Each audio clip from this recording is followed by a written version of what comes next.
என்று இந்த பகுதிக்கு தலைப்பு கொடுக்கப்பட்டிருக்கிறது. இந்த பகுதியிலே முதல் பாட்டிலே திருச்சிற்றம்பலம் நாம் திருவாசகத்தில் தொடர்ந்து சிந்தித்து வருகிற முறையிலே இன்றைக்கு சிந்திக்க இருக்கிற பகுதி திருப்படையாட்சி. திருப்படையாட்சியில படையாட்சி என்ற சொல் வருகிறது நடுவுல. இந்த பகுதியினுடைய ஆரம்பத்திலையும் இல்லை, கடைசியிலும் இல்லை, எல்லா பாட்டிலும் அந்த சொல் வரல, ஒரே ஒரு பாட்டுல நடுவுல வருது. அந்த பாடல் அந்த வரியினுடைய சிறப்பு கருதி இதுக்கு தலைப்பு கொடுத்திருக்கிறார்கள். ஒரு பதிகத்துக்கு தலைப்பு கொடுக்கும்போது பாட்டினுடைய முதல் சொல் வைக்கலாம், பாட்டினுடைய கடைசியில அற்புதம் அறியேனே அற்புதம் அறியேனே ஒவ்வொரு பாட்டிலையும் சொல்லுவார். அந்த இறுதியில் இருக்கிற அற்புதம் என்பதை வச்சு அற்புத பத்துன்னு பெயர் கொடுக்கலாம். இது ரெண்டும் இல்லாத ஒரு புதுமுறை. எல்லா பாட்டிலும் இந்த பெயர் வரவில்லை, முதல் பாட்டுல மட்டும் வருது. அப்படி வரும்போதும் பாட்டுக்கு நடுவுல மட்டும் அந்த சொல் வருது. அப்படி ஒரு சொல் வரும்போது அதனுடைய அருமை கருதி, ஒரு சிறப்பு கருதி அந்த தலைப்பாக வைக்கிறது ஒரு வழக்கம். சங்க காலத்துல பதிற்று பத்துன்னு ஒரு நூல். அந்த பதிற்று பத்து என்பதுல 10 பாட்டா 10 பகுதி கொண்டது. அப்ப என்ன பண்றார்கள், ஒவ்வொரு பாட்டுக்கும் அவங்க பெயர் கொடுத்திருக்காங்க. அந்த பாட்டினுடைய முத வரியோ கடைசி வரியோ பெயர் எடுக்கல. அந்த பாட்டுக்குள் நடுவிலே காணப்படுகிற மிக அருமையான ஒரு சொல்லை தலைப்பாக கொடுப்பார். அந்த பாட்டுல எந்த சொல் ஆழமான ஒரு சிறந்த கருத்தை தருகிறதோ அந்த கருத்துடைய ஒரு சொல்லை அந்த பாட்டுக்கு தலைப்பா வைக்கிறதுன்னு சங்க காலத்திலே ஒரு பழக்கம் இருந்திருக்கு. அந்த பழக்கத்தின் முறை இந்த முதல் பாட்டுல நடுவில் இருக்கிற படையாட்சி என்ற சொல் வந்திருக்கிறது.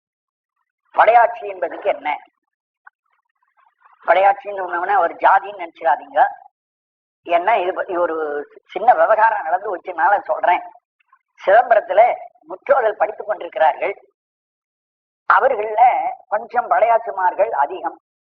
அவர்கள் என்ன பண்ணிட்டாங்க, இந்த படை ஆட்சின்னு தலைப்பு இருக்கு, வேணும்னே என்ன பண்ண எங்க ஜாதிக்கு தான் இந்த பாட்டு பாடிட்டாரு அப்படின்னு அவங்க பாட்டு தாறுமாறா பேச ஆரம்பிச்சுட்டாரு.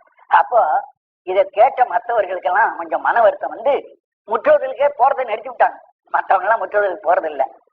அது மாதிரி ஒரு தவறுதலாக அப்படி அர்த்தம் பண்ணி விட்டார்கள் சில பேர். அப்படி வேண்டாம். படை என்பது இறைவனை நாம் அடைய போகிறோம். அடைய போகிற வழியில நமக்கு எதிராக ஒரு பகைவன் வருகிறார். அந்த பகை யார் என்றால் மாயை. அந்த மாயை ஒரு படை எடுத்துக்கொண்டு வருகிறது. அந்த மாயையாகிய படையை எதிர்க்க நாம் ஒரு படை எடுத்துக்கொண்டு போகிறோம். இதை பத்தி முன்னே சொல்லியிருக்கார். படை எழுச்சி, திருப்படை எழுச்சி என்ற ஒரு தலைப்பு பார்த்திருக்கிறோம். அந்த படையில போகிறவர்கள் பக்தர்கள், அடியார்கள், தொண்டர்கள், யோகிகள், சித்தர்கள் என்று 4 பேர் போகிறார்கள். தொண்டர்கள் தூது செல்லீர் என்று அந்த பாட்டை சொல்ற. முதல்ல போகிறவர்கள் தொண்டர்கள், அவங்க தூசிப்படையில முன்ன போகிறார்கள். கடைசியில வருகிற சித்தர்கள் கடைக்கூடை சென்மின், கடைசி படையில சித்தர்கள் வரார்கள். நடுப்பகுதியில மற்ற 2 பேரும் போகிறார்கள். அந்த படையில 4 பேர் இருக்காருன்னு காட்டிட்டாங்க. அந்த 4 பேர் தான் இங்கே படை என்பதுல வைக்கணும். அது திருப்படை ஆட்சியில படை என்பது இறைவனை நெருங்கி போகிற போது ஒரு படை புறப்பட்டு போகுது. மாயை படை வந்தால் அதை விரட்டி அடிப்பதற்காக பக்தர்கள், தொண்டர்கள், யோகிகள், அதன் பிறகு சித்தர்கள், அதான் ஞானிகள். சித்தர்கள் என்றாலும் ஞானினாலும் ஒன்னா, ஆனா பாட்டுல சித்தர்னு இருக்கு, அதனால நான் அதையே சொல்றேன். இந்த 4 பேரும் அணிவகுத்து போகிற போக்கு இருக்கிறதே அது படை. இந்த படை இறைவனை நோக்கி போகும்போது இறைவன் அவர்களை என்ன செய்கிறார்? தடுத்தாட்கொள்கிறார். அதாவது அந்த படையை ஆண்டு கொள்ளுகிறார், ஏற்றுக்கொள்கிறார். அந்த ஏற்றுக்கொள்வதுதான் ஆட்சி. ஆட்சி என்பது ஆண்டு கொள்வது. படையாக வருகிற 4 பேரையும் இறைவன் ஆண்டு கொள்கிறான். அதுல தொண்டர்கள் என்று சொல்லுகிறவர் இருக்கிறார்களே, அவர்கள் சரியை வழியில போகிறவர்கள். பக்தர்கள் என்று சொல்லுகிறவர்களே, அவங்க கிரியை நெறியிலே போகிறவர்கள். யோகிகள் என்பது யோக மார்க்கத்திலே போகிறார்கள். சித்தர்கள் என்பவர்கள் ஞான மார்க்கத்திலே போகிறவர்கள். ஆக இறைவனை அடைவதற்கு 4 மார்க்கத்தாரும் போகிறார்கள். 4 மார்க்கத்தாரையும் ஆண்டவன் ஆட்கொள்ளுகிறான். எப்படி ஆட்கொள்கிறான்? சரியில இருக்கிறவங்களை கொஞ்ச நாள் கழிச்சு சரியில இருந்து கிரியைக்கு கொண்டு போய் வைக்கிறான். இந்த பிறவியில் இல்லாவிட்டா அடுத்த பிறவியிலாவது அவர்களை கிரியையாளராக ஆக்குறான். கிரியையிலே இருந்தவர்களுக்கு பிறகு கொஞ்ச நாள் கழிச்சு யோகிகளாக அவர்களுக்கு பக்குவத்தை உண்டு பண்ணி கொடுக்கிறான். அந்த யோகிகளான பிறகு, யோகத்திலே பக்குவம் கண்ட பிறகு அவர்களுக்கு ஞானியாக பக்குவம் கொடுக்கிறான். ஞானி என்று சொல்றது கடைசியில கிடைக்கிற பக்குவம். ரொம்ப குறைந்தவர்கள் உலகத்திலே எண்ணிக்கையில ஞானிகள் தான் ரொம்ப குறைச்சலா இருக்காங்க. எலிமெண்டரி ஸ்கூல்ல படிக்கிற போது 1வது படிக்கிறவங்க எத்தனை பேர் இந்த இந்தியாவில் என்ன போட்டா கோடிக்கணக்கா போயிடும். அவங்க PhD வாங்கினவங்க எத்தனை இருக்காங்கன்னு எண்ணி பாத்தீங்கன்னா இந்த எண்ணிக்கை அன்னைக்கும் ரொம்ப மாறுபாடு. அது மாதிரி ஆரம்ப நிலையில இருக்கிறவர்கள் அதிகம். அது பக்குவப்பட்டு மேல போகிறவர்கள் எண்ணிக்கை குறையும். ஆனால் ஞானம் என்ற பக்குவ நிலைக்கு வருகிறவர்கள் எண்ணிக்கை ரொம்ப குறைவா இருக்கு. அந்த ஞான நிலையை பற்றி தான் இங்கே சொல்ல போகிறார் அவர். கடைசியில என்ன சொல்ல வருகிறார்? நாம் இறைவனை அடைவதற்காக எதிர்பார்த்து கொண்டிருக்கிற போது இறைவன் ஒரு குருநாதராக நம் முன்னே வரப்போகிறார். அப்படி குருநாதராக நம் முன் வந்துவிட்டால் நாம் என்ன நிலையை அடைவோம்? அந்த குருநாதரானவர் நம்மை தொண்டராயிருக்கிற சரியை நிலையிலிருந்து பக்தர் என்ற கிரியை நிலைக்கு கொண்டு போவார். கிரியையில் இருக்கிற நிலையில் இருப்பவர்களை யோகத்துக்கு கொண்டு போவார். யோகத்தில் இருப்பவர்களை கடைசியில ஞானி ஆக்கி விடுவார். இந்த ஞானிகள்ல பழுத்த ஞானிகளா இருக்கிறவர்களுக்கு ஜீவன் முக்தர்கள் என்று பெயர். அந்த ஞானிகள்லேயே ரொம்ப உயர்ந்தவர்கள் ஒருத்தர் இருக்காங்க. அவங்களுக்கு பெயர் ஜீவன் முக்தர் அல்லது அணைந்தோ. சைவ சித்தாந்தத்துல அதுக்கு என்ன பெயர் சொல்றார்கள்? அணைந்தோ. அந்த அணைந்தவர்களது தன்மை எப்படிப்பட்டது என்பதை இங்கே நாம் பார்க்கிறோம். அதான் சிவோபாதி ஒழிதல், ஜீவோபாதி ஒழிதல், ஜீவ உபாதி ஒழிதல். ஜீவன் ஆகிய உயிருக்கு இருக்கிற உபாதி தன்மை, அதனுடைய நிலைகள், அதுக்கு ஏற்படுகிற துன்ப நிலைகள் எல்லாம் விட்டு போதல். அதாவது ஜீவனா இருக்கிற போது, மனுஷனா இருக்கிற போது இந்த உலகத்திலே ஒருவர் வாழ்வதற்காக சில சட்ட திட்டங்கள் வகுத்திருக்கிறது. இன்னதை செய்ய வேண்டும், இன்னதை செய்யக்கூடாது. அதுக்குதான் தர்ம நூல், நீதி நூல் என்று பெயர். திருக்குறள் சொல்லுகிறது. திருக்குறள் என்னென்ன சொல்லு? எத்தனையோ விதமான நீதிகளை மனுஷன் வாழ்கிற போது சொல்லு. இதெல்லாம் ஜீவ உபாதி. ஜீவராயிருக்கிற மக்களுக்கு ஆங்காங்கே வாழ்கிற காலத்தில் ஏற்படுகிற கஷ்ட நஷ்டங்கள், அந்த கஷ்ட நஷ்டங்கள் எல்லாம் நமக்கு வந்தாலும் அவற்றை பொருட்படுத்தாமல் இந்த நீதிகளை கடைபிடிக்கணும். பொய் பேசக்கூடாது, உண்மைதான் பேச வேண்டும்.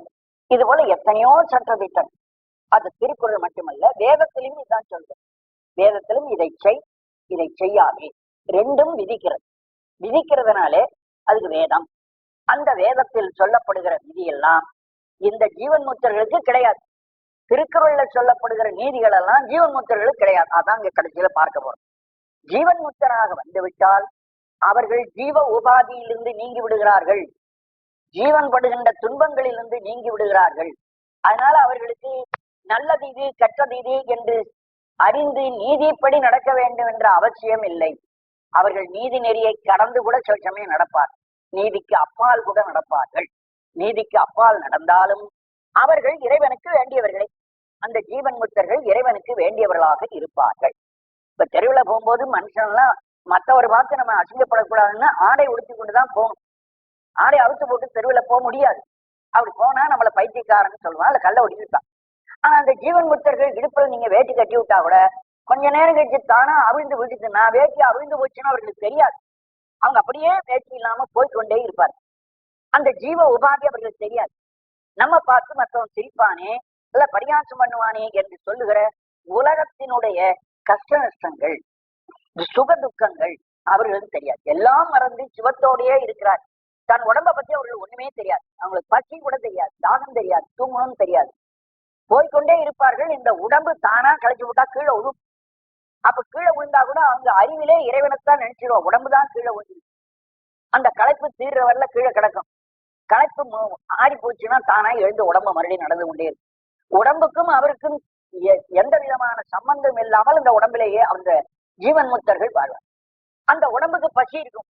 அந்த பசி வந்துதானா அவர்கள் என்ன பண்றாங்க, ஒரு வீட்டுல போய் கையை தட்டி 2 கையை நீட்டுவார்கள், சோறு போடுவார்கள்.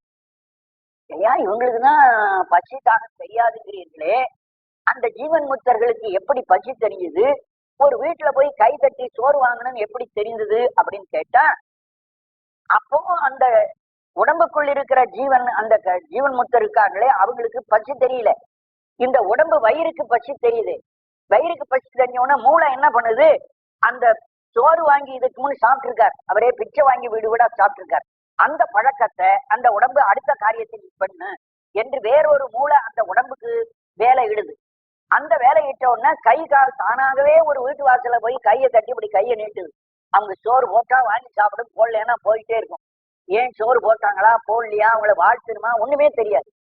ஆகவே சைக்கிள்ல போகிறவன் ரொம்ப வேகமா போயிட்டு இருக்கிற போது கால் மிதிக்கிறவனுக்கு தெரியாது, கால் தானாவே மிதிக்கும்.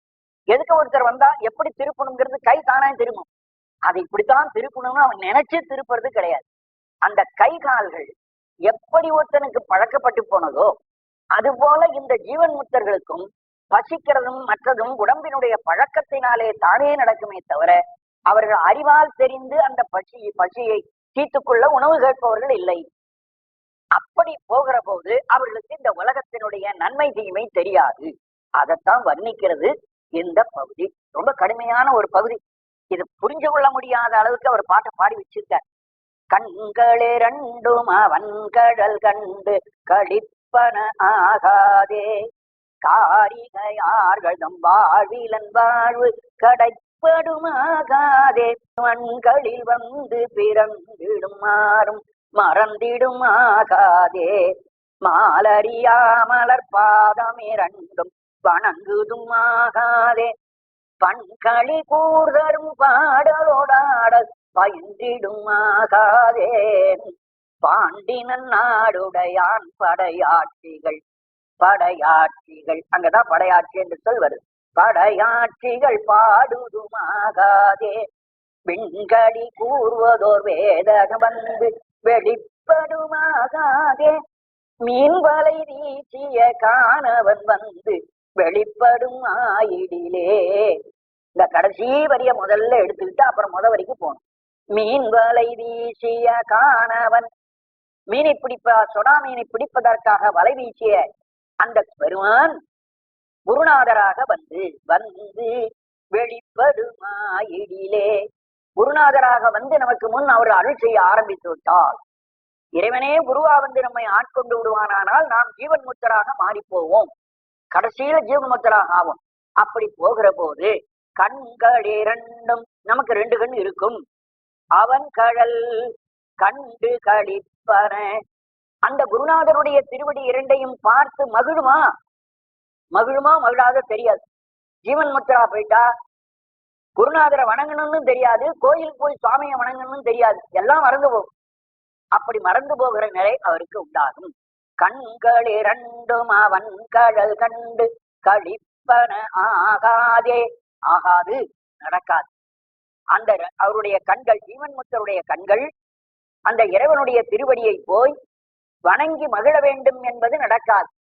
அது பாட்டுக்கு போயிட்டே இருக்குமே தவிர கடவுளை வணங்கணும் கோயிலுக்கு போகணுங்கிற நினைப்பு ஜீவன் முக்தர்களுக்கு இருக்காது. அதே போல இது நல்லது செய்ய வேண்டியது அவர்களுக்கு தெரியாம போச்சு. அடுத்த வரையில ஒரு கெட்டது சொல்றார். காரிகையார்கள் தம் வாழ்வில், உலகத்துல பெண்கள் இருக்கிறார்கள் காரிகையார்கள், அவருடைய வாழ்வு, அவருடைய மயக்கம், அவருடைய போக இன்பத்துக்கு அவர்கள் அழைக்கிறார்கள். அந்த வாழ்வு கடைப்படும், அவருடைய வாழ்விலே போய் கடையனாக போகிற நிலை இருக்குமா? இந்த ஜீவன் முக்தர் ஒரு பெண்ணோடு சேர்ந்து இன்பம் அனுபவித்தாரா? அதுவும் அது கிடையாது. அப்போ அதுவும் அவர்களுக்கு தெரியாது. எப்படி கோயிலுக்கு போய் இறைவனை வணங்கணும்னு தெரியாதோ அதுபோல பெண்ணோடு கூடி இன்பம் அனுபவிக்க வேண்டும் என்ற எண்ணமும் அவர்களுக்கு இருக்காது. அதுவும் கடைப்படுகின்றன, கீழ்ப்படுகின்ற ஒரு நிலை அந்த ஜீவன் முக்தர்களுக்கு ஏற்படாது. ஆகாதே, ஆகாது, அது உண்டாகாது. அவர்களுக்கு இறைவனை வணங்குங்கிற எண்ணமும் வராது, பெண்களோடு சேர்ந்து இன்பம் அனுபவிக்க வேண்டும் என்ற எண்ணமும் வராது. எல்லாம் கடந்து போய் விடுவார்கள். மண்களில் வந்து பிறந்திடுமாறு மறந்திடுமாகாதே, மண்களில் வந்து, மண்கள்னா பூலோகம். இந்த உலகத்துல 7 7 14 உலகம் இருக்கு. 14 உலகத்திலே ஒருவர் பிறக்கிறார். அப்படி பிறந்திடுமாறு, அப்படி பிறக்கிற ஒரு வரலாறை மறந்திடுமாகாதே. நமக்கு பிறப்பு வேண்டாம், இந்த பிறப்பை மறந்துடணும், பிறப்பை அறுத்துணுங்கிற எண்ணமாவது அவர்களுக்குமா தெரியாது. நாம இப்ப பிறந்திருக்கமே, இந்த பிறப்பை விட்டுணுங்கிறவர்ல முதல்ல ஞானியா இருக்கிற போது தெரியும். ஞானியா வந்த போது பிறவியை விட்டுணும், இதுக்கு என்ன பண்ணணும்னு ஆராய்ச்சி பண்ணுவான்.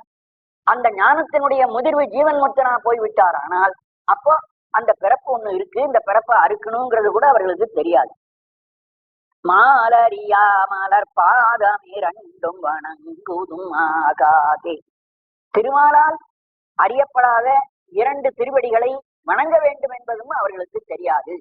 பண்களி கூறரு பாடலோடாடல் பயின்றிடும் ஆகாதே.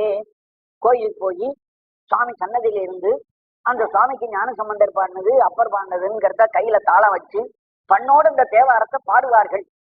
சாதாரண நிலையில் இருக்கிற பக்தராயிருக்கிறவர் அல்லது தொண்டராயிருக்கிற போது அப்படி பாடுவார்கள். இந்த ஜீவன் முக்தனான ஞானி அந்த கோயில் சன்னதியில போய் இப்படி பாடுவானா? பாட மாட்டான். அவனுக்கு பாட வேண்டியது தெரியாதுங்கிற. பண்களி கூதரும் பாடல், பண் மிகுந்திருக்கும்படியான பாடல், அந்த பாடலை பாடி ஆடல் கூத்தாடுதலும் பயின்றிடும், அது செய்தலும் ஆகாது. செய்தலும் அவருக்கு இல்லை.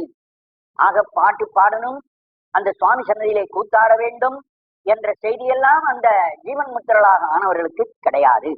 பாண்டி நன்னாடுடையான் படையாட்சிகள் பாடுதும் ஆகாதே.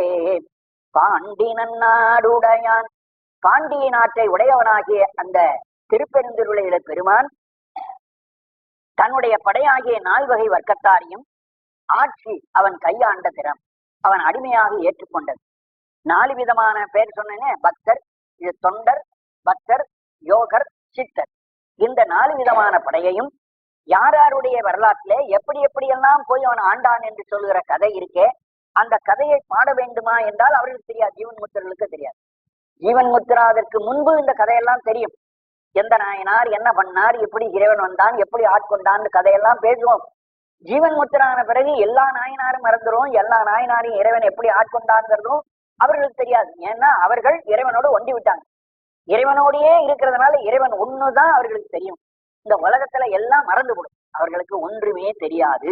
அதனால பாடுவதும் ஆகாது, பாடுவதும் அவர்களிடத்திலே கிடைக்காது. விண்களி கூறுவதோர் வேதகம் வந்து வெளிப்படும் ஆகாதே. வேதகம் ரசவாதம். ரசவாதம் என்பது செம்பு போன்ற கீழ் வகையான உலோகத்தை தங்கமாகிய உயர்ந்த உலோகமாக மாற்றுகிற வித்தை இருக்கே, அதுக்குதான் ரசவாதம் அல்லது வேதகம் என்று பெயர். இந்த வேதகமானது தேவர்கள் கூட ஆச்சரியப்படுவார். ஒரு யோகி இந்த காரியத்தை செய்வான், தேவர்கள் கூட கண்டு இப்படி ஆச்சரியமா இருக்கே, ஒரு செம்பையும் பொன்னாகிட்டானே அப்படின்னு அவன் தேவர்கள் ஆச்சரியப்படுவார்களாம். விண் தேவர்கள் களி கூறுவதோர், தேவர்களும் சந்தோஷப்படும்படியான வேதகம் வந்து ரசவாத வித்தை அவர்களுக்கு கை வந்து வெளிப்படுமா? வெளிப்படாது. அந்த ஞானிகள் ஒரு ரசவாத வித்தையும் செய்ய மாட்டார். அவர்களே சித்தராயிருக்கிற போது செஞ்சிருப்பார்கள். சித்தர் ஞானியாக அதற்கு முந்தைய ஜீவன் முத்திரனாக போய்விட்டா அவர் ரசவாதமா ஒண்ணும் கிடையாது. அவர்கிட்ட போய் ஒன்னும் கேட்க முடியாது. அவர்கள் எல்லாவற்றையும் விட்டு விடுவார்கள் என்று இந்த பாட்டிலை சொல்ற. இத்தனையும் எதனாலே? மீன்வலை வீசிய காணவனாகிய திருப்பெருந்துறை பெருமான் குருநாதராக வந்து அருள் செய்து விடுவார். ஆனால் இந்த ஜீவன் முத்த நிலை கிட்டி இத்தனையும் ஆகாது, ஒன்றும் இல்லாத ஒரு நிலை, பரிவுக்கோவான நிலை அவர்களுக்கு உண்டாகிவிடும்.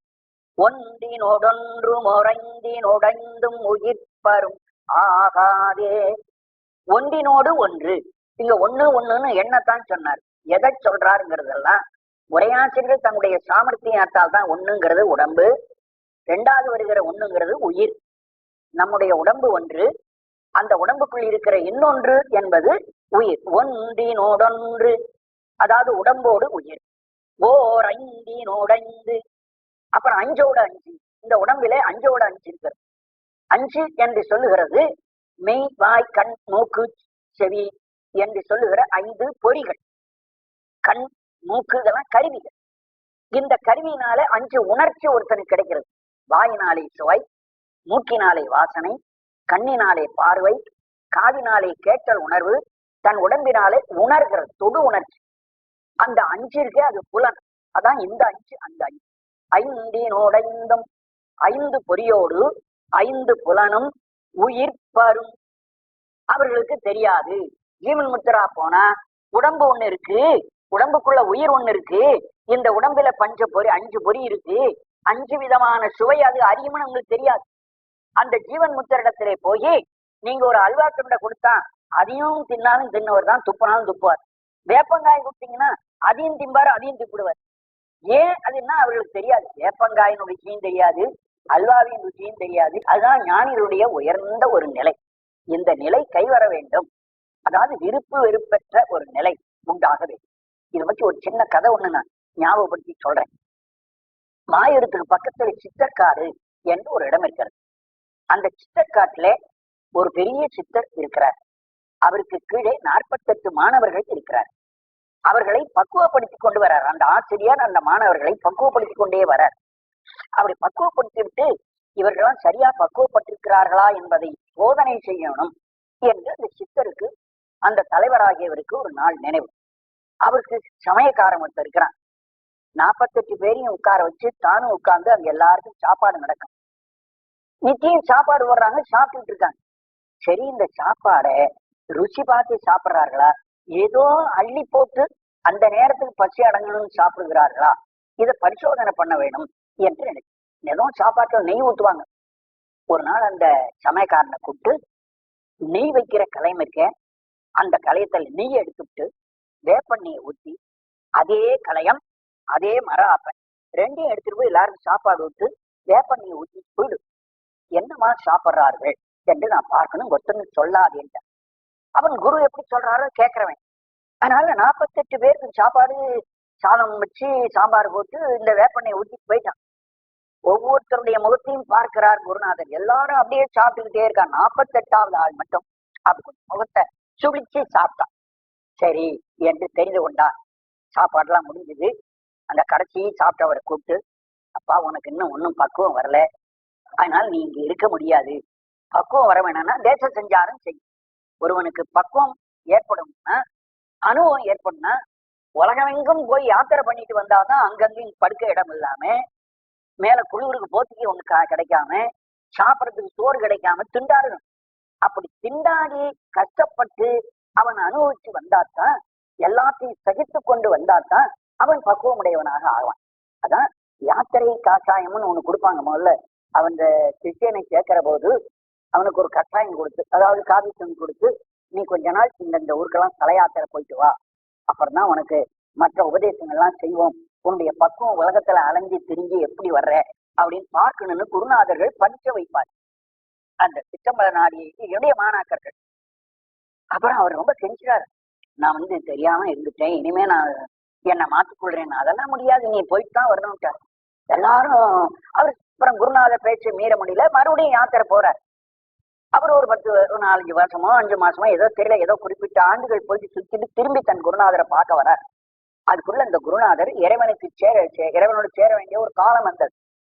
தங்களுடைய உடம்பில் இருக்கிற உயிர் பிரியக்கூடிய நேரம் எது என்பதை யோகிகள் தெரிந்து கொள்வார், சித்தர்கள் தெரிந்து கொள்வார். அதனால மற்ற 47 பேரையும் பார்த்து, என்னுடைய சமாதி கட்டிவிடுங்கள், நான் சமாதி ஆகிற போதே நீங்களும் சமாதி ஆக போறீர்கள், உங்க 47 பேருக்கும் அங்க சமாதிகள் ஏற்படுத்துங்க, என்னை விட்டு பிரிஞ்சு போயிருக்கான் ஒருத்தன், அவனும் வந்துருவான், அதனால அவனுக்கு ஒரு சமாதி தயார் பண்ணி வையுங்கள் என்று சொல்லிட்டார். அவன் திரும்பிட்டான் அப்படிங்கிறது தெரியுது.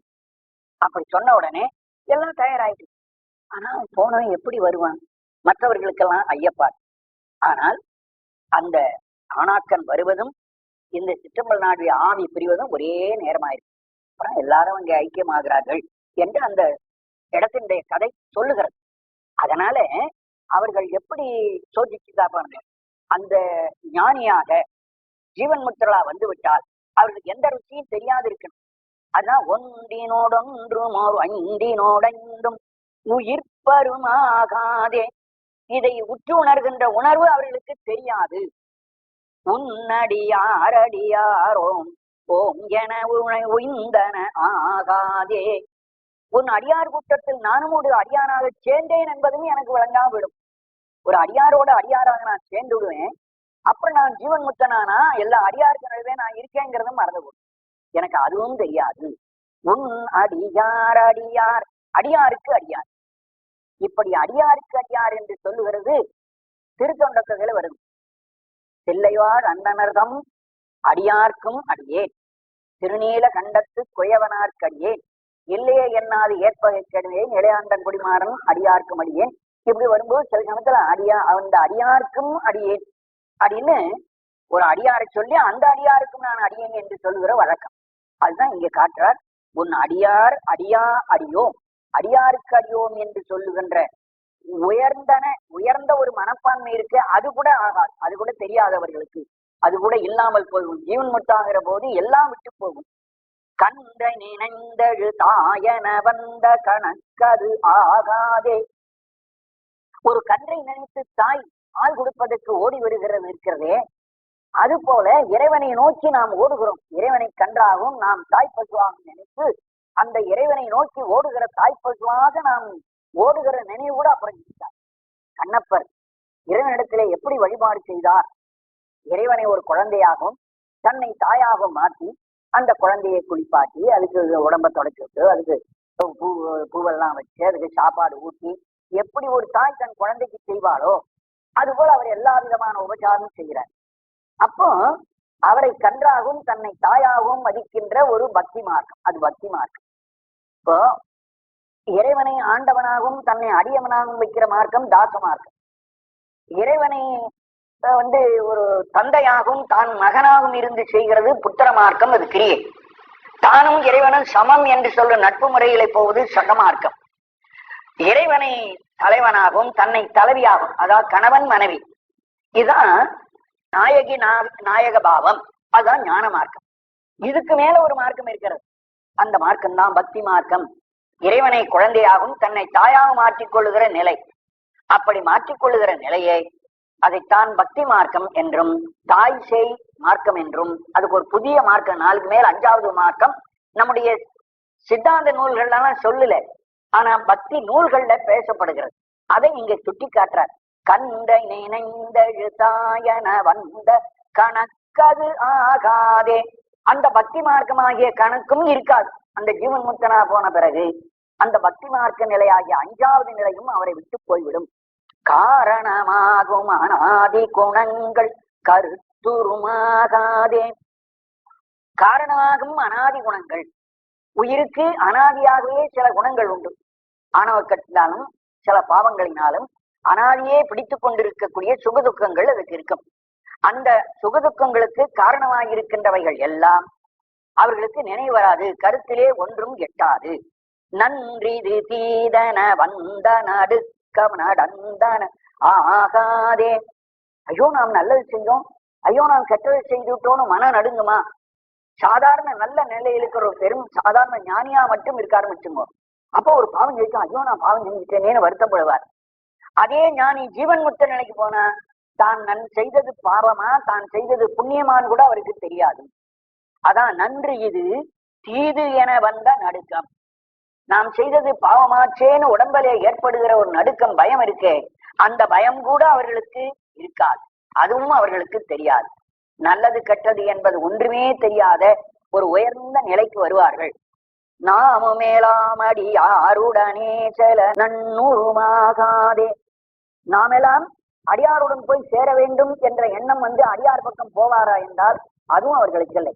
என்றும் என் அன்பு நிறைந்த பராவமுதை இதுவதாகாதே. என்னுடைய அன்பு பராமுதாகிய இறைவனிடத்திலே போய் சேர வேண்டும் என்ற எண்ணமாவது இருக்குமா? இருக்காது. என்ன சேர்ந்துட்டாங்க இவங்க ஜீவன் முக்தர்கள், இறைவனோடு சேர்ந்து விட்டார்கள். முக்தின்னா ஒன்றாவதுன்னு அர்த்தம். இறைவனும் இவர்களும் ஒன்றாகிவிட்டதனாலே அது முக்தி. ஆனா அந்த முக்தி இந்த உடம்போடையே அவர்கள் பெறுகிறார்கள். அந்த உடம்போடு இருக்கிறதுனாலே ஜீவன் முக்தி, ஜீவித்துக் கொண்டே உலகத்தில் உயிர் வாழ்ந்து கொண்டே முக்தியை அடைந்தவர்கள். அதான் முக்தியை 2 விதமா பிரிப்பார்கள், விதேக முக்தி, சதேக முக்தி. விதேகம் என்றால் தேகம் கெட்டு பிறவி ஒழிந்து இறைவனுடைய திருவடியை அடைவது, வெறும் ஆன்மா மட்டும் இறைவனுடைய மோட்சத்துக்கு போறது. இந்த ஜீவன் முக்தர்கள் உடம்பு கெடல, உடம்புக்குள்ளேயே இருக்கிறாங்க. சதேகம், தேகத்தோடு கூடிய, சா என்றால் உடன், உடம்போடையே இருந்து மோட்சத்தை முக்தி இன்பத்தை பெறுதல். அதுல சதேக முக்தி தான் இந்த ஜீவன் முக்தர்களுக்கு உரியது. அதை சொல்றார். என்றும் என் அன்பு நிறைந்த பராவமது எய்துவதாகாதே. ஏருடையானையால் உடைநாயகன் என்னுள் புகுந்திடலே. விஷவாகனத்தை உடையவன் என்னை ஆட்கொண்ட பெருமான் என் உள்ளுக்குள் நுழைந்த அடியாக குருநாதராய் வந்துவிட்டால் எனக்கு ஜீவன் முக்த நிலை கிட்டும். இந்த விகார குணங்கள் பறிந்து மறிந்திடுமாகாதே.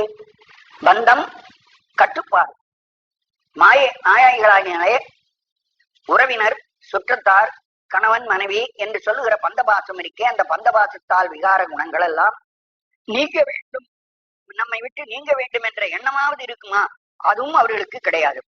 பாவனையாய கருத்தினில் வந்த பராவமுதாகாதே. கடவுளை அடைய வேண்டும் என்பதற்கு நித்தம் சிவபூஜை செய்கிறார்கள். அந்த சிவபூஜை செய்யும் போது சிவபூஜை முழுவதுமே பாவனை. எதே ஒரு சாதாரண ஏதோ ஒரு பொருளை வச்சு இதுதான் சிவலிங்கம் அப்படின்னு இவங்க கற்பனை பண்றாங்க. அதுதான் பாவனை. அப்படி பாவனை செய்கின்ற போது அந்த பாவனையே தனமும் சொல்லிட்டு இருந்தா கடைசியில ஒரு நாள் இறைவனை அங்க வந்துருவான். புலி வருது புலி வருது புலி வருதுன்னு பொய் சொல்லிட்டு இருந்தா ஒரு நாள் நிஜமா புலி வந்ததுன்னு ஒரு கதை படிக்கிறோம் இல்லையா? அதுதான் நம்முடைய பூசையை பாவனை என்றே சிவஞான முனிவர் எழுதுகிறார். சிவஞான முனிவர் உரையில சிவபூஜை பண்றதெல்லாம் ஒரு பாவித்தல். அங்கே இல்லாததை இருப்பதாகவே நாம் நினைக்கணும். நம்முடைய நினைவினாலே அங்கே இறைவன் வந்துருவான். நம்முடைய நினைவு உறுதியானால் நிச்சயமா அந்த சிவலிங்கத்துக்குள் இறைவன் வந்து நமக்கு காட்சி கொடுத்து அருள் செய்வான். அதான் சொல்றார், பாவனையாய கருத்தினில். இப்படி பாவித்து செய்கின்ற வழிபாடாகிய எண்ணத்தில் வந்த பராகமுது. அந்த பாவிக்கின்ற நினைவிலே இறைவன் எழுந்தருளி வருகிறானே, அப்படி எழுந்தருளி வருகின்றதாகிய ஒரு காட்சி எனக்கு கிடைக்கும் என்ற எண்ணமாவது அவர்களுக்கு இருக்குமா? இருக்காது. அதையும் அவர்கள் திறந்துறாரு. அதாவது சிவபூஜை முதலினும் அவர்களுக்கு கிடையாது என்பது பொருள். அந்த மீளாத அகண்டமும் நம்முன் அகப்படுமாகாதே. இவர்கள் சித்தராய் இருக்கிற போது அந்த யோக மார்க்கத்தினாலே வெளி உலகம் முழுவதையும் தாங்கள் தெரிந்து கொள்வார்கள். வெளியில் இருக்கிற உலகம் எப்படி, அந்த உலகங்களை எல்லாம் நாம் எப்படி தெரிந்து கொள்வது என்பதற்கு ஒரு மார்க்கம் இருக்கிறது. அந்த மார்க்கத்தை அவர்கள் பார்த்து அந்த வழியிலே போனார்களான உலகம் எப்படி மேலேந்து கீழவழ ஆயிருக்குங்கிற அந்த உலகத்தினுடைய விரிவெல்லாம் அவர்களுக்கு உள்ளே அப்படியே இந்த திரைக்காட்சியில படம் போறது மாதிரி தெரிஞ்சு போடும். அப்படி தெரிகிறது இருக்கிறதே, அதெல்லாம் இவர்களுக்கு இந்த ஜீவன் முத்தர் கிடையாது. சித்தரா இருக்கும் போது அதெல்லாம் இருக்கும், அப்புறம் கிடையாது என்று சொல்கிற ஆதி முதற் பரமாய பரஞ்சுடர் அண்ணுவதாகாதே. ஆதி முதல்வனாகிய இறைவன் ஒரு நாள் தன் முன் வந்து காட்சி தருவான் என்று சொல்லுகிற எண்ணமாவது அவர்களுக்கு இருக்குமா? காட்சி தருவான் எதிர்பார்க்க மாட்டார்கள். அவர்கள் இறைவனோடே கலந்து விட்டார்கள். செந்து வருவாய் மடவாரிட ஆனவை சிந்திடுமாகாதே. செந்து வருவாய், பவளம் போன்ற வாயுடைய மடவார் இடரான பெண்களின் துன்பம் முதலாயினவெல்லாம் சிந்திடும் நம்மை விட்டு அழிய வேண்டும் என்ற எண்ணமாவது அதற்கான முயற்சியாக அவர்களிடத்தில் உண்டாகுமா? அதுவும் ஆகாது. சேலன கண்கள் அவன் திருமேனி திளைப்பன ஆகாதே. தன்னுடைய சேர்மை என்கின்ற தன்னுடைய கண்ணினால் இறைவனுடைய திருமேனியை கண்டு கழிக்கவாவது அவர்களுக்கு தெரியுமா? அதுவும் தெரியாது. இதெல்லாம் நாயக நாயகி பாவம் வச்சு பேசுறாரு. ஆண்களுடைய கண்ணுக்கு சேல்மீன் போன்ற கண்ணுன்னு சொல்ற வழக்கம் இல்லை. இவர் என்ன மாணிக்கவாசகர் சொல்றார், சேல்மீன் போன்ற அந்த பெருமானுடைய அந்த சேல்மீன் போன்ற என்னுடைய கண்களினால் அந்த சிவபெருமானை நான் பார்ப்பேனா? பார்க்க முடியாது. ஜீவன் முத்தனானா பிறகு பார்க்க முடியாது. ஜீவன் முத்தனாவதற்கு முன் நான் நாயகியா இருப்பதனாலே, நான் பெண்ணா இருப்பதனாலே என் கண்ணும் சேலன கண். அதனால்தான் தன்னை பெண்ணாக்கி கொண்டு தன் கண்ணை சேல் போன்ற கண், சேல்மீன் போன்ற கண் என்று சொல்லி அந்த கண்ணாலே இறைவனை காண வேண்டும் என்று நான் முதல்ல ஆசைப்பட்டேன். ஆனா நானே ஜீவன் முத்தனா போய்விட்டால் அப்புறம் அதை பார்க்க வேண்டும் என்ற எண்ணம் கூட அவர்களுக்கு இருக்காது என்று சொன்னார். இந்திர ஞானம் இடற்பிறவி துயர் ஏகுவதாகாதே. இந்திர ஞானம் போன்றிருக்கக்கூடிய பல துன்பங்களை உண்டாக்கக்கூடிய பிறவி இருக்கிறதே, அந்த பிறவியாகிய தூர் போக வேண்டும், அதற்கு முயற்சி செய்ய வேண்டும் என்ற எண்ணமாவது அந்த ஜீவனுத்தர்களுக்கு உண்டாகாது. என்னுடைய நாயகனாகிய ஈசன், என்னுடைய நாயகனாகிய ஈசன். அப்ப இவர் நாயகி, இறைவன் நாயகன். அதனால அதை இங்க வச்சு சொல்றார், நாயகன் என் நாயகனாகிய ஈசன் எதிர்ப்படுமாயிடிலே. அவன் குருநாதராக வந்து காட்சி கொடுத்தால் இதெல்லாம் ஒன்றும் இல்லாமல் போய்விடும். என்னணியார் மூளையாக மலைந்துடன் இன்புருமாகாதே. என் அணியார் முலை, இங்கேயும் தன்னை பெண்ணாக பாவிக்கிறார். ஒரு பெண் தன்னுடைய மார்பகங்களினாலே தன் கணவனை கட்டி அணைத்துக் கொள்ள வேண்டும் என்ற ஆசை இருக்கும். இவர் நாயகி, இறைவன் நாயகன். இறைவனாகிய நாயகனை தன்னுடைய மார்போடு அணைத்துக் கொள்ள வேண்டும் என்ற ஒரு ஆசை முதல்ல இவருக்கு இருந்தது. ஆனால் இவரே ஜீவன் முத்தராக போனால் அது இருக்காது. என்னுடைய அணியார் மூளையாகம், நகிலோடு கூடிய என்னுடைய உடம்பை அலைந்து அந்த இறைவனோடு கட்டி தழுவி இன்புறும் இன்புற வேண்டும் என்ற எண்ணமாவது உண்டாகுமா? உண்டாகாது. அதுவும் அற்று போய்விடும். எல்லையின் மாக்கருணை கடலின் தாயினி தாடுவதுமாகாதே.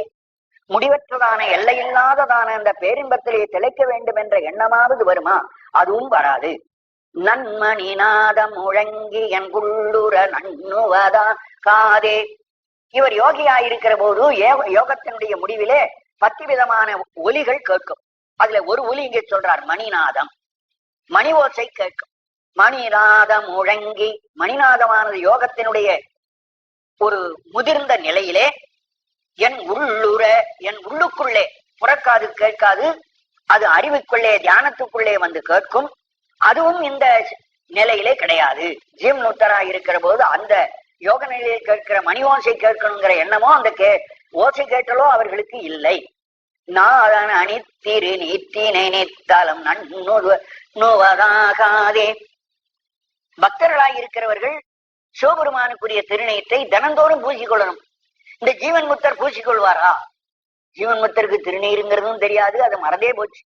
எல்லாத்தையும் மறந்து போனதனாலே சொல்றார், நாதன் அணித்திரு, நாதன் அணிந்து கொள்ளுகின்றதாகிய திருநீற்றினை, அந்த விபூதியை நித்தலும் நன்னுவது, நித்தலும் பூசிக்கொள்ள வேண்டும் என்ற ஒரு எண்ணமாவது அவர்களுக்கு இருக்குமா? இருக்காது. ஆகவே அவர்கள் உத்தராசம் போட்டிருக்க மாட்டாங்க, ஊதி பூசியிருக்க மாட்டாங்க. அவர்களை பக்தி என்ற மார்க்கத்திலே நாம் தெரிந்து கொள்ளவே முடியாது. இந்த ஜீவன் முத்திரா போகும்போது அதுவும் விட்டு போச்சுங்கிற சிவ வேடமே அவர்களுக்கு இல்லாமல் போய்விடும்.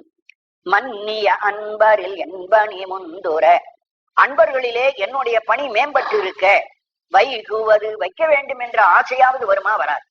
பெருமானே, எத்தனையோ அடியார்கள்லாம் உன்னிடத்துல அன்பு வைக்கிறார்கள், நான் வைக்கிற அன்பு அவர்கள் அன்பை விட இன்னும் அதிகமா இருக்கணும், எனக்கு கடாட்சம் பண்ணு அப்படின்னு ஒருத்தன் பிரார்த்தனை பண்றான்னு சொல்லுவோம். அது மாதிரி ஜீவன் முத்தன் கேட்பானா? கேட்க தெரியாது. எல்லாருடைய அன்பை காட்டிலும் என்னுடைய அன்பு உனக்கு உயர்ந்ததாக வளர வேண்டும், அப்படி என்னை மாற்றி கொடு என்று கேட்கிற ஒரு வரங்கூட இந்த ஜீவன் முத்தர்களுக்கு இருக்காது. மாமரையும் அறியாமலர் பாதம் வணங்குதுமாகாதே. வேதத்தாலும் அறியப்படாத அந்த திருவடியை வணங்குதலும் அவர்களுக்கு இல்லை. இன்னியல் செங்கழு நீர்மலர் என் தலையை இதுவதாகாதே. இன்னியல் செங்கழு நீர், இனிய அழகான செங்கல் நீர் பூ, அந்த பூவை நான் தலையில் வைத்துக் கொள்ள வேண்டும் என்ற ஆசை எனக்கு வருமா? வராது. ஜீவன் முத்தரான போது வராது. பூவை சூடிக்கொள்ள வேண்டும் என்ற எண்ணம் கூட அவருக்கு இருக்காது. என்னை உடை பெருமானார் ஒளேசன் எழுந்தருள பெரிலே. ஞானசம்பந்தர் ஒரு இடத்துல சொல்றார், ஒரு அருமையான பொருள் நமக்கு கிடைச்சதுன்னா நாமெல்லாம் என்ன செய்வோம்? ஆக நமக்கு வச்சுக்குவோம். ஒரு சாதாரண பொருள் கிடைக்கும், போனாலும் பரவாயில்ல, நம்ம பக்கத்துல இருக்கணும், கொஞ்சம் பாதி கொடுத்து நான் பாதி எடுத்துக்கோன்னு நினைப்போம். கிடைத்தற்கரிய பொருள் கிடைச்சா நமக்கு வேணும் தான் வச்சுக்குவோம். ஆனா உண்மையான அடியார்களா இருந்தால் அந்த அடியார்கள் என்ன செய்வார்கள்? இது இறைவனுக்காகட்டும் என்று கொடுத்து விடுவார்கள். பூக்கள்லேயே ரொம்ப உயர்ந்த பூ செங்கல் நீர் பூ, ரொம்ப உயர்ந்த வாசனையுடைய அந்த பூ எனக்கு வேண்டாப்பா, இறைவனுக்கு கொடுத்துருவோம் என்று எண்ணுவார்களா? அத கல்லூர் பெருமணம் வேண்டா கழுமலம் என்று சொல்லுகிற பாட்டுல பெருமணம் என்று சொல்லுகிறதுல ஒரு இடத்துல மிகுந்த வாசனை ஊட்டக்கூடியதாகிய ஒரு செங்கல் நீர் பூ கிடைத்தால் கூட இறைவனே அது உனக்காகட்டும் என்று கொடுக்கிறவர்கள் அடியார்கள் என்ற கருத்துல அந்த பாட்டை கொண்டு வந்து வைக்கிறார் ஞானசம்பந்தர். ஆகவே உயர்ந்த பொருள் கொடுத்தால் இறைவனுக்கும், சாதாரண பொருள் கொடுத்தால் தனக்கும் ஆகட்டும் என்று எண்ணுகிறவர்கள் தான் அடியார்கள். அப்படி ஒரு அடியார் வாழ்ந்து காட்டினார். அறிவாட்டாய நாயனார் ஒரு நாயனார். அவர் என்ன பண்றார்? தன் நிலத்துல போடுற நெல்ல, நல்ல சம்பா நெல், உயர்ந்த ரக நெல் விளைஞ்சதுன்னா அத்தனையும் சுவாமிக்கு தான் நிவேத்தியம். கார் நெல், குருவ நெல் விளைஞ்சதுன்னா அதான் எனக்கு என்று எடுத்துக்குவாராம். இறைவன் பார்த்தான், எல்லா நெல்லையுமே சம்பா நெல்லா விளைய விட்டான். கார் நெல் போட்டா முளைக்கிறதே கிடையாது, விளையறதே கிடையாது. இவர் நிலத்துல மட்டுமல்ல, ஊர்லயே காசு கொடுத்து வாங்கக்கூடிய இல்லாம போயிட்டான். இவருக்கு காசு இருக்கு, பணம் இருக்கு. அந்த ஊர்ல ஒருத்தரும் நிலத்திலையும் கூட அந்த குருவை நெல்லே விளைய மாட்டேங்குது, நல்லா சம்பா நெல்லாம் விளையுது. அப்படி பட்டினி கிடந்து கொண்டு ஆண்டவனுக்காவது உணவு கிடைச்சேன்னு சந்தோஷத்துல இந்த சம்பா நெல்லை கொண்டு கோயில் கொடுத்தாருன்னு அவருடைய கதை பார்க்கிறோம். அதுல இருந்து என்ன தெரிகிறது என்றால், மிக உயர்ந்த பொருள் கெடுத்தால் அது இறைவனுக்கு சேர வேண்டும் என்று நினைக்கிற உள்ளம் அடியார்களுக்கு உண்டு. அதை சொல்றார். இன்னியல் செங்கழு நீர் மலர், நல்ல மிக உயர்ந்த செங்கல் நீர் பூ ஒன்று கிடைக்குமானால் எந்தலை எய்துவது, என் தலையில் வைத்துக் கொள்ள வேண்டும் என்று சாதாரண உலக மக்கள் நினைப்பானே, அந்த நினைவாவது இந்த அடியார்கள் இந்த ஜீவன் முத்தர்களுக்கு வருமா? வராது. என்னையுடை பெருமான் அருளேசன், என்னை உடையவனாகிய பெருமான் எழுந்தருளப்பரின் குருநாதராக வந்தார். மண்ணினின் மாயை மதித்து வகுத்த மயக்கருமாகாதே, இந்த மண்ணினிலே வகுக்கப்பட்டிருக்கிற மாயையானது வந்து ஏதாவது மயக்குமா? அதுவும் மயக்காது. வானவரும் அறியாமலர் பாதம் வணங்குதுமாகாதே, இது முன்னே ஒரு தடவை சொல்லிருக்காரு, இதே வரி ஒரு பாட்டுல வந்திருக்கு. கண்ணிலி காலம் அனைத்தினும் வந்த கலக்கருமாகாதே, எண்ணற்ற காலங்கள் வந்து சேர்ந்தாலும் மனத்திலே கலக்கம் நீக்க வேண்டும் என்ற எண்ணமாவது வருமா? கலக்கமே அவர்களுக்கு வராது. காதல் செய்யும் அடியார் மனம் என்று கழிதிடுமாகாதே, இறைவனிடத்திலே அன்பு வைக்கின்ற அடியாருடைய உள்ளம் களிப்பெய்தும் மகிழும். அந்த மகிழாவது இவர்களுக்கு இருக்குமா? அதுவும் இருக்காது. பெண்ணலியான நாமன வந்த பிணக்கருமாகாதே, உலகத்திலே பெண் ஆண் ரெண்டுமல்லாத அலி, இந்த 3 விதமான வர்க்கம் இந்த உலகத்திலே இருக்குது. இந்த 3 விதமான வர்க்கத்தினாலே உலகத்தை நாம் பேதப்படுத்தி பார்க்கிறோம். ஆண் சிறந்தவன், பெண்ணெல்லாம் அவளுக்கு அடிமை, அப்படிலாம் ஒரு காலத்தில் நினைச்சது உண்டு. அப்படி பேதப்படுத்தி பார்க்கிற நினைவிற்கு அந்த நினைவெல்லாம் இவர்களுக்கு உண்டாகுமா? ஞானிகளுக்கு இந்த ஜீவமுத்திற்கு ஆண் எதுக்க நிற்கிறானா, பெண்ணு நிற்கிறாளா, அலி நிற்கிறாதா என்ற எதுவுமே அவர்களுக்கு தெரியாது, எந்த பேதமும் தெரியாது. பேரறியாத அநேக பவங்கள் பிழைத்தன காதே, பேர் சொல்ல முடியாத எத்தனையோ பிறவிகள் நாம் இதற்கு முன் எடுத்திருக்கிறோம் என்ற நினைவாவது அவர்களுக்கு வருமா? பிறவி எடுத்தோம் என்ற எண்ணமாவது இருக்குமா? அதுவும் இல்லை. எண்ணிலியாகிய சித்திகள் வந்தனை இதுவதாகாதே, அவர்களுக்கு எந்த சித்தும் வராது. இதுக்கு முன் பெரிய சித்தரா இருந்தார், அப்ப எத்தனையோ விதமான ரசவாதிகள் அஷ்டமா சித்தியெல்லாம் செய்துட்டு இருந்தார். இப்ப ஜீவன் முத்தனா போன போது ஏதாவது சித்து செய்வாரானா ஒரு சித்தும் அவர்களுக்கு கிட்ட நெருங்காது, எல்லாம் அவர்களுக்கு தெரியாது. சித்தென்பதெல்லாம் மறந்து போய் அவர்கள் சிந்தனை முழுவதும் இறைவனிடத்திலே ஒன்றி போய் விடுவார்கள். அதான் சித்திகள் வந்து எனையெய்துவது, சித்திகள் வந்து என்னைன்னு சொல்லுகிறார். இவர் ஜீவன் முத்தரான நிலையில தன்னையே ஒரு ஜீவன் முத்தர் என்பதை இங்கு சொல்லி காட்டிக் கொடுக்கிறார். நான் ஒரு ஜீவன் முத்தன், இந்த சித்துகள் எல்லாம் சித்துக்கள் என வந்து அணுகாது என்று அவர் சொல்றார். என்னுடை பெருமான் அருள் செங்கெழுந்தருளப் பெறினே, அந்த இறைவன் குருநாதராக வந்து என்னை ஆண்டால் இதெல்லாம் எனக்கு வராது. பொன்னியலும் திரிமேனி வண்ணீரு பொலிந்திடுமாகாதே, பொன் போன்ற உடம்பிலே திருநீர் பூசுகின்ற நினைவாவது வருமா? அதுவும் வராது. பூமழை மாதர்கள் கைகள் கொவித்து பொழிந்திடும் காதே, இவர் போக சக்கரவர்த்தியாக ராஜனா இருக்கார், அநேக ஆயிரம் மனைவிகள் அவனுக்கு இருக்கிறது. அப்போ இவனுக்கு சந்தோஷத்தை ஊட்டுகின்ற போக மாதர்கள்லாம் வந்து கையில பூ எடுத்துவும் தலையில மழையா பொழிஞ்சு இவனை மகிழ்விக்கிறார்கள். அப்படியான மகிழ்ச்சியான ஒரு நினைவாவது இவருக்கு வருமா? வராது. பூமழை மாதர் கைகள், பூமழை மாதர் கைகள் குவித்து பெண்கள் கையை குவித்து கொண்டு வந்து பூமதை பொழிந்திடும், பூவை மழையா பொழிந்திடும் அந்த போக இன்பமாவது அவர்களுக்கு உண்டாகுமா? உண்டாகாது. மின்னியல் நுண்ணிடையார்கள் கருத்து வெளிப்படுமாகாதே, பெண்கள் தங்களுடைய காதலை அவர்கள் முன்னிலையிலே வந்து சொன்னால் அந்த கருத்து அவர்களுக்கு எட்டுமா? அந்த காதல் என்ற எண்ணம் அந்த ஜீவன் முத்தர்களுக்கு வருமா? வராது. இது ஓரளவுக்கு நம்முடைய திருநாவுக்கரசருடைய கதையில பார்க்கலாம். திருநாவுக்கரசு கடைசி காலத்துல அந்த உழவார பணியில கல்லையும் ஒரு மாணிக்க மணியெல்லாம் கல்லா நினைச்சு தூக்கி எறியும் போது அந்த தேவலோகத்து அரம்பையர்கள் வந்து ஆடுகிறார்கள். அவர்களை பார்த்து அவர்களுக்கு காதல் இன்பம் என்பதே அவருக்கு உண்டாகவில்லை என்பதை மறுக்கிறார். அந்த மறுக்கின்ற எண்ணம் கூட இருக்காது. ஜீவன் முத்தரா போயிட்டா எதுக்க நிக்கிறது யாரென்றே தெரியாது. அப்போ திருநாவுக்கரசுக்காவது எதுக்க வந்தவர்கள் தேவதாசிகள் என்றும் உங்களால் எனக்கு யாதொரு பயனும் இல்லை போங்கள் என்று சொல்லக்கூடிய அளவுக்காவது பாகுபாடு தெரிஞ்சது, ஆண் பெண் என்ற பாகுபாடு தெரிஞ்சது. இந்த யோகி இந்த ஜீவன் முத்தர்களுக்கு அதுவும் தெரியாது. அதை முன்ன ஒரு இடத்துல சொன்னார், பெண் அலி யான் என்று சொல்லுகின்ற பிணக்கு வேறுபடுத்தி காண்கின்ற நினைவு கூட அந்த ஜீவன் முத்தர்களுக்கு இருக்காது. வீணை முரண்டெழும் ஓசையில் இன்பம் எழுந்திடுமாகாதே, வீணையில் வருகின்ற ஓசை யோகத்திலே கேட்கும். 10 விதமான ஓசை யோக நெறியிலே கேட்கும். மணி சொன்னார், மணி ஓசை. இப்போ வீணை ஓசை சொல்றார். இன்னொரு பாட்டுல சங்கோசை பின்னே வரும்போது சொல்ல போகிறார். வீணை முரண்டெழுகின்ற ஓசையும் கேட்குமானா அது கேட்காது. தன்னடியாரடி என் தலை மீது தழைப்பன ஆகாதே, அடியாருடைய அடியிலே என் தலை போய் சென்று வழிபடுமா? அதுவும் கிடையாது. ஜீவன் முத்தரான பிறகு இவர் இன்னொரு அடியாரை வழிபடணுங்கிற எண்ணமே இவருக்கு இல்லாமல் போய்விடும். இன்னியமெங்கும் நிறைந்தினிதாக இயம்பிடுமாகாதே. தன்னை சுற்றி அநேக ஆயிரம் வாத்தியங்கள் இசை பாடுவதையாவது தனக்கு கேட்க தெரியுமா? அதுவும் தெரியாது. என்னை முன்னாள் உடைய ஈசனத்தனழுந்தருளப் பெறினே. என் இறைவன் எனக்கு குருநாதராய் வந்து ஆண்டு கொண்டு விட்டால் ஜீவன் முத்தரினை எய்து எனக்கு ஒன்றுமே தெரியாதவனாக போய்விடுவேன். சொல்லியலாதெழு தூமணி ஓசை சுவை தருமாகாதே. யோகத்திலே கேட்கிற மணி ஓசையும் கேட்காது. துண்ணன என்னுள மன்னிய சோதி தொடர்ந்தழுமாகாதே. இவர் யோகம் செய்திருக்கிற போது திடீரென்று ஒரு ஜோதி புருவனத்திலே தெரிந்தது. யோகம் செய்தவர்களுக்கு இறைவன் ஜோதியாக தோன்றுவார். இந்த ஜீவன் முத்தரான போது இந்த ஜோதி தெரியுமானா கிடையாது. ஏன்னா எப்பவுமே ஜோதியை பார்த்துக்கிட்டே இருக்காங்க அவங்க. ஜீவன் முத்தரான பிறகு ஜோதி வேறு தான் வேறு என்று இல்லாமல் ரெண்டும் ஒன்றாய் இருக்கிறார்கள். நான் வேறு நீ வேறு எனாது இருக்கின்ற நிலை என்று அருணகிரிநாதர் சொல்கிறாரே, அந்த மாதிரியான ஒரு நிலை. பல்லியல் பாய பரவந்த பராபரமாகாதே. பல்வேறு விதமான வடிவங்களுடைய உலக பொருள்கள், உலக பரப்பு, அதாவது உலக விரிவு, அதான் பிரபஞ்சம். பிரபஞ்சம் என்பது விரிந்து கிடப்பதுன்னு அர்த்தம். பஞ்சம் என்ற வார்த்தைக்கு சுருக்கம். இப்ப பஞ்சம் வந்துடுச்சுன்னா அந்த பொருள் தட்டுப்பாடு, பொருள் கிடைக்கல, பொருள் சுரங்கி போச்சுன்னு அர்த்தம். அந்த பஞ்சம் என்பதற்கு எதிர் வார்த்தை பிரபஞ்சம், அதாவது சுருக்கம் இல்லை, மிக அளவிலே பெருகி கிடக்கிறது. இந்த உலகத்தினுடைய விரிவு மிகப்பெரியதா இருப்பதால் தான் இந்த உலக விரிவுக்கு என்ன பேர் வச்சிருக்கார்கள்? பிரபஞ்சம். அதைத்தான் இங்க பரப்புன்னு சொல்றார். பல்லியல்பாய பரப்பு, பல்வேறு இயல்புடையதாக விரிந்து கிடக்கிற இந்த பிரபஞ்சம்.